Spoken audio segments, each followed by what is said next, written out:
Is rebuttal time. It's not a time for you to say what you're about. It's actually to question your fellow candidates, what they said tonight or what they might have said so far in the election. So I guess we can start. At 2 minutes, please. Okay, well, I think the issue that I would like to rebut is the issue of being a full-time council member. I have pledged that when I get elected to the City Council, I will not practice law. I will work full-time on our community issues. I think our community is entitled to nothing less. There has been at least one candidate who will not make that same pledge in this race. And, I think it's an inherent conflict of interest when representing a community to say, oh, I have to work for a private client right now. I don't think I want that in my life. I want to simplify. I want to do one job, and that job is the honor of representing this community in the City Council. Unfortunately, there's been a deafening silence at the far end of the table because the person who's supposed to be there. Certainly not.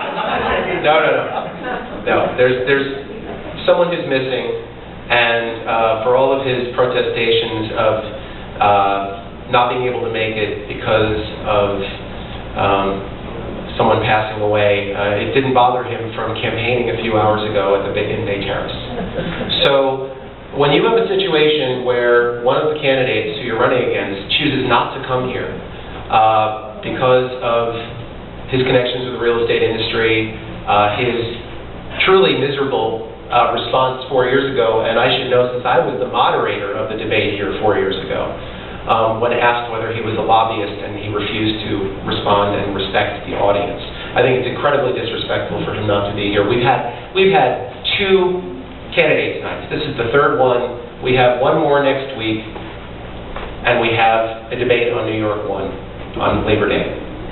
For the people in this district to not be able to question this person for, I believe, phony reasons is incredibly disrespectful. And again, you can take his word for it, you can decide how you want to approach it, but that's my rebuttal, is that one of the people in this race didn't even have the courtesy to show up tonight. And while I know people have personal emergencies, again, I ask, why was he campaigning right before this event?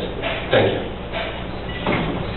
There's been a lot of agreement here tonight. I guess one of the only issues that drew some disagreement was the question of whether you should require popular support to landmark an entire district or to extend an entire district. I do want to respond to something Paul said in justifying his position that it's okay to impose this against majority will, and he gave the examples of going back to Penn Central, going back to other famous landmarks, and going back to the apartment house here that Paul DiBenedetto had asked about, that I said, yes, I will support landmarking that building. Those are building specific. Those are individual.